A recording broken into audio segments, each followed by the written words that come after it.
Pernahkah kalian melihat seekor kucing berhadapan dengan ular? Dalam hitungan yang bahkan sulit diikuti oleh mata manusia, ular itu melesat dan melancarkan patokan. Kecepatannya begitu luar biasa hingga banyak mangsa tidak sempat bereaksi. Namun anehnya, kucing justru mampu menghindarinya, bukan sekali, tetapi berkali-kali. Kepalanya bergerak ke samping tepat sebelum taring ular mengenainya. Setelah itu, ia kembali berdiri tenang seolah sudah mengetahui dari mana serangan berikutnya akan datang.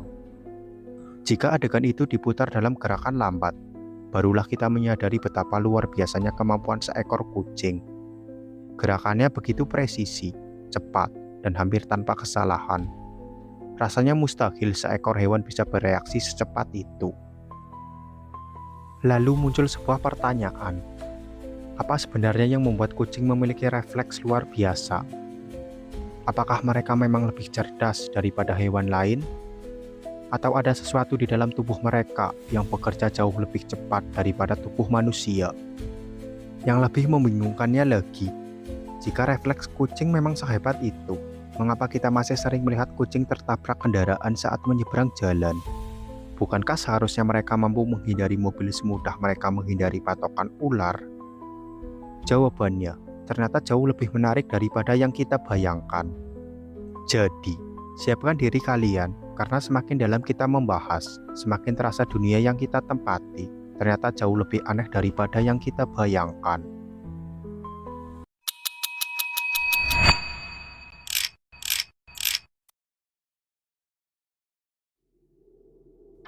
Untuk memahami pertanyaan-pertanyaan tadi, kita harus masuk ke dalam salah satu kemampuan paling menakjubkan yang dimiliki hampir semua makhluk hidup di bumi, yaitu refleks. Setiap detik, tubuh kita menerima jutaan informasi dari dunia luar. Cahaya ditangkap oleh mata, getaran suara diterima oleh telinga, sentuhan dirasakan kulit, bahkan perubahan suhu sekecil apapun dapat dideteksi oleh ujung-ujung saraf yang tersebar di seluruh tubuh. Semua informasi itu dikirim dalam bentuk sinyal listrik yang melaju melalui jaringan saraf menuju sistem saraf pusat. Biasanya, otak akan menerima informasi tersebut, menganalisanya, lalu memutuskan tindakan yang harus dilakukan. Tetapi bagaimana jika ancaman datang terlalu cepat? Bayangkan tanpa sengaja kalian menyentuh panci yang baru diangkat dari kompor. Apakah kalian berpikir terlebih dahulu sebelum menarik tangan? Tentu tidak. Hampir semua orang langsung menarik tangannya secara otomatis. Bahkan seringkali tangan sudah menjauh sebelum kita benar-benar menyadari bahwa benda tersebut panas. Fenomena inilah yang disebut refleks. Refleks adalah respon otomatis tubuh terhadap suatu rangsangan tanpa memerlukan proses berpikir sadar. Dalam banyak kasus, sinyal dari reseptor tidak menunggu otak mengambil keputusan. Sebaliknya, sinyal tersebut langsung diteruskan ke sumsum tulang belakang. Kemudian sumsum tulang belakang segera mengirim perintah kepada otot untuk bergerak. Barulah setelah semuanya terjadi, informasi itu sampai ke otak, sehingga kita sadar apa yang baru saja terjadi. Artinya, tubuh kita bisa bergerak lebih dahulu sebelum kita menyadarinya. Sekilas terdengar aneh, tetapi mekanisme ini adalah salah satu alasan mengapa manusia dan banyak hewan dapat bertahan hidup. Bayangkan jika setiap kali menghadapi bahaya, tubuh harus menunggu otak selesai berpikir terlebih dahulu. Mungkinkah kita baru menarik tangan setelah kulit benar-benar terbakar? Atau baru menghindar ketika batu yang dilempar sudah mengenai wajah? Dalam situasi tertentu, selisih waktu beberapa per 10 detik saja dapat menentukan hidup atau mati. Karena itulah, evolusi mempertahankan sistem refleks selama ratusan juta tahun. Hewan yang mampu bereaksi lebih cepat memiliki peluang lebih besar dalam menghindari predator, menangkap mangsa, dan bertahan hidup hingga menghasilkan keturunan. Semakin lama, kemampuan tersebut menjadi semakin baik kepada spesies yang membutuhkannya. Refleks cepat bukanlah hasil dari satu organ yang luar biasa, melainkan kerjasama sempurna antara mata, telinga, sistem saraf, otot, dan jutaan tahun evolusi yang membentuk mereka menjadi pemburu yang hampir sempurna. Dan semuanya dimulai dari cara seekor kucing melihat dunia. Jika harus memilih satu bagian tubuh yang paling berperan dalam kecepatan refleks seekor kucing, kebanyakan orang mungkin akan menjawab otot. Padahal jawabannya bukan itu. Semuanya justru dimulai dari mata. Bagi manusia, dunia terlihat sebagai rangkaian gambar yang terus bergerak. Namun sebenarnya, otak kita hanya mengolah sejumlah informasi visual setiap detik. Karena keterbatasan itu, gerakan yang sangat cepat seringkali terlihat kabur atau bahkan tidak sempat kita sadari. Kucing memiliki kemampuan yang berbeda.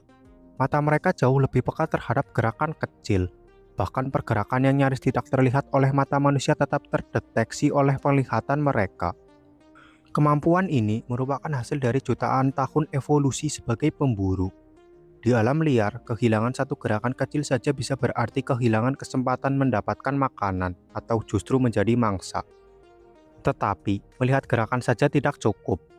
Informasi yang ditangkap mata harus dikirim ke sistem saraf secepat mungkin. Disinilah, otak dan jaringan saraf kucing bekerja dengan sangat efisien. Begitu mata mendeteksi adanya ancaman atau mangsa yang bergerak, sinyal listrik langsung dikirim menuju sistem saraf untuk diproses. Dalam banyak situasi, tubuh tidak perlu menunggu proses berpikir yang panjang. Respon dapat terjadi hampir seketika, namun masih ada satu hal lagi yang membuat kemampuan itu menjadi luar biasa. Otot. Tubuh kucing dipenuhi oleh serat otot yang mampu berkontraksi dengan sangat cepat. Serat inilah yang memungkinkan mereka melompat, mengubah arah, atau menghindar hanya dalam sepersekian detik. Ketika otak mengirim perintah, otot hampir tidak mengalami keterlambatan untuk bergerak. Bayangkan sebuah tim balap mobil Formula One. Mobil tercepat tidak hanya membutuhkan mesin yang kuat, mereka juga memerlukan pembalap yang cepat mengambil keputusan, komunikasi yang sempurna, serta ban yang mampu mencekram lintasan. Begitu pula dengan tubuh kucing. Mata berfungsi sebagai sensor, sistem saraf menjadi jalur komunikasi. Otak mengambil keputusan dalam waktu yang sangat singkat, sedangkan otot menjadi mesin yang langsung menjalankan perintah. Semua bagian itu bekerja hampir bersamaan. Hasilnya adalah gerakan yang tampak mustahil bagi manusia. Inilah alasan mengapa seekor kucing mampu menghindari patokan ular. Saat ular mulai menyerang, mata kucing lebih dulu menangkap perubahan posisi kepala ular. Sistem saraf segera mengirimkan sinyal ke otot. Lalu tubuh bergerak menghindari sebelum taring mengenai sasaran. Namun, ada satu kemampuan lain yang bahkan lebih menakjubkan. Pernahkah kalian bertanya mengapa kucing hampir selalu mendarat dengan kedua kakinya? Banyak orang mengira itu hanyalah keberuntungan, padahal bukan. Kucing memiliki kemampuan bawaan yang dikenal sebagai righting reflex, yaitu kemampuan untuk memutar tubuh di udara agar posisi kaki menghadap ke bawah sebelum menyentuh tanah.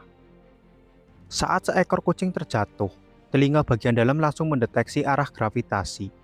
Dalam waktu yang sangat singkat, otak mengetahui posisi tubuh.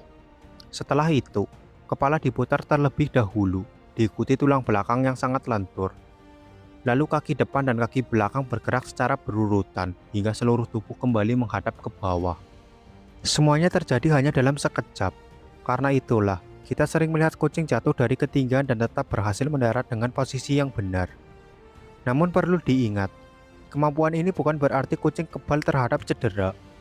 Jika ketinggian terlalu rendah hingga tidak memiliki cukup untuk memutar tubuh, atau terlalu tinggi hingga benturannya sangat keras, kucing tetap dapat mengalami patah tulang, cedera serius, bahkan kehilangan nyawa. Lalu muncul pertanyaan yang sangat menarik.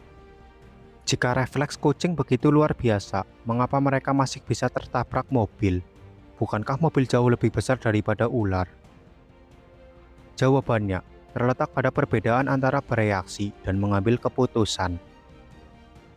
Refleks membantu bergerak dengan sangat cepat setelah ancaman dikenali. Tetapi menentukan apakah sesuatu benar-benar berbahaya, dari arah mana datangnya, dan kemana harus menghindar merupakan proses yang jauh lebih rumit. Selama jutaan tahun evolusi, kucing belajar menghadapi ancaman seperti ular, burung pemangsa, atau mamalia lain. Mereka tidak pernah berevolusi untuk menghadapi kendaraan yang melaju puluhan hingga ratusan kilometer per jam. Akibatnya, otak kucing kadang salah memperkirakan kecepatan mobil. Dalam beberapa keadaan, mereka justru berhenti di tengah jalan karena bingung menentukan arah menghindar. Refleksnya sebenarnya masih bekerja, tetapi informasi yang diterima otak tidak sesuai dengan situasi yang dihadapi. Jadi, bukan karena refleks kucing yang lambat, melainkan karena dunia modern menghadirkan ancaman yang tidak pernah ada selama proses evolusi mereka. Dan ternyata, meskipun kemampuan kucing sudah sangat mengagumkan, masih ada beberapa makhluk hidup yang memiliki respon bahkan lebih cepat lagi. Sampai di sini, mungkin kalian mengira tidak ada lagi hewan yang mampu mengalahkan refleks seekor kucing. Nyatanya, anggapan itu kurang tepat. Di dunia hewan, selalu ada spesies yang berevolusi dengan kemampuan yang jauh lebih ekstrim. Salah satunya adalah lalat. Hampir semua orang pernah mencoba memukul lalat dengan tangan, dan hampir semua orang juga pernah gagal. Bukan karena tangan kita terlalu lambat, melainkan karena lalat sudah mengetahui arah datangnya serangan, bahkan sebelum tangan kita benar-benar mendekat. Banyak orang mengatakan bahwa lalat melihat dunia dalam gerakan lambat. Sekilas kalimat itu memang terdengar seperti mitos. Namun ternyata ada penjelasan ilmiah di baliknya. Mata lalat mampu memproses perubahan gambar jauh lebih cepat dibandingkan mata manusia. Akibatnya, mereka menerima lebih banyak informasi visual setiap detik. Ketika tangan manusia mulai bergerak, bagi kita gerakan tersebut tampak normal. Tetapi bagi lalat, perubahan posisi tangan dapat dipantau dengan lebih rinci, sehingga mereka memiliki waktu lebih banyak untuk menentukan arah terbang.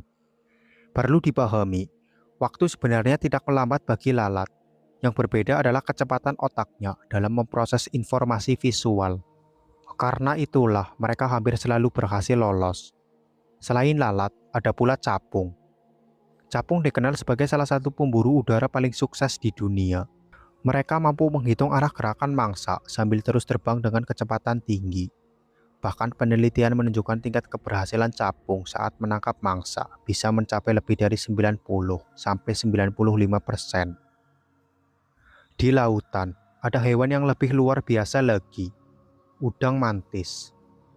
Hewan ini memiliki salah satu gerakan tercepat yang pernah diukur pada kerajaan hewan.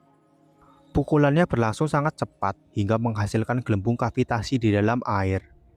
Ketika gelembung tersebut pecah, ledakan kecil yang dihasilkan ikut membantu melumpuhkan mangsa. Semua hewan ini menunjukkan satu hal, refleks bukan sekedar bergerak cepat. Refleks adalah hasil dari jutaan tahun evolusi yang membentuk tubuh sesuai kebutuhan masing-masing. Seekor kucing tidak membutuhkan pukulan secepat udang mantis. Lalat tidak membutuhkan tubuh yang mampu melompat seperti kucing. Sedangkan capung tidak membutuhkan kemampuan memutar tubuh di udara seperti yang dimiliki kucing. Masing-masing berkembang untuk menghadapi tantangan yang berbeda. Dan sekarang, kita kembali kepada pertanyaan awal video. Mengapa kucing bisa menghindari patokan ular, tetapi masih bisa tertabrak mobil? Jawabannya kini menjadi jelas. Refleks kucing memang luar biasa cepat, namun refleks hanyalah alat. Agar alat itu bekerja dengan benar, otak harus mampu mengenali ancaman dan memilih respon yang tepat. Ular merupakan ancaman yang telah dihadapi nenek moyang kucing selama jutaan tahun, sedangkan mobil bukan. Itulah sebabnya kemampuannya sangat hebat sekalipun tetap memiliki batas. Semakin dalam kita mempelajari refleks, semakin kita menyadari bahwa tubuh makhluk hidup adalah hasil dari proses evolusi yang luar biasa panjang. Tidak ada kemampuan yang muncul begitu saja. Semuanya dibentuk oleh kemampuan alam, disempurnakan oleh waktu, dan diwariskan dari generasi ke generasi.